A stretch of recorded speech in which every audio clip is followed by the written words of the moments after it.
Isang magandang araw po sa inyong lahat. Muli magkakaroon tayo ng verse of the day from John chapter 20 verse 19. Sabi dito, on the evening of that day, the first day of the week, the doors being locked where disciples were for fear of the Jews, Jesus came and stood among them and said to them, peace be with you.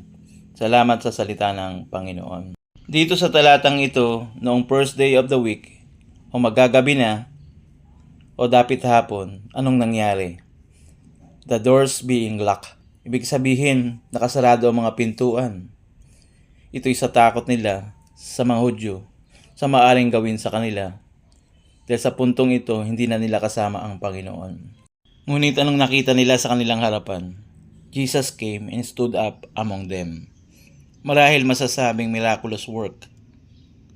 Isang halimbawa na rin na nangyari kina Pedro nang sila ay nasa kulungan sa Gawa chapter 12 verse 10. Sabi doon, nang sila'y makaraan sa una at sa pangalawang bantay, dumating sila sa pintuang bakal na patungo sa lungsod. Ito'y kusang nabuksan sa kanila. Sila'y lumabas at dumaan sa isang lansangan at agad siyang iniwan ng anghel.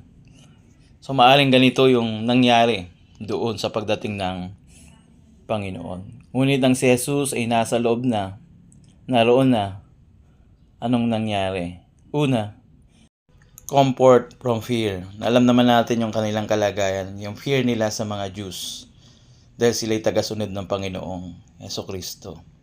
At sinasabi ng Panginoon sa kanila, sa kanilang harapan, ako ito. Pangalawa, confront that I'm still here. Kaya upang sila ay hindi mabagabag, matakot, kundi ang taglay nila ay kagalakan dahil kasama nila ang Panginoon. Kaya tumayo si Jesus sa gitna nila at sinabing, peace be with you. Bakit? Dahil sa kanilang kinakaharap na pagsunod kay Kristo, naroon ng persecution. Na sila'y nililibak tulad ng Panginoong Jesus na kanyang naranasan. Alam ito ng Panginoong Jesus, kaya't naroon ang comfort from fear sa kanila na taglay nila ang kapayapaan ng Diyos upang hindi sila matakot. Ganyan ang tunay na kay Kristo. Sa kabila ng alalahanin ng mundo, problema, stresses, discouragement, di ko naman sinasabing hindi dumarating ito sa bawat tao o sa iyo. Ang Diyos ang tignan natin upang kapayapaan ay taglayin natin. At laging alalahanin, nandyan siya palagi, hindi isipin na iniiwan ka na niya at pinabayaan.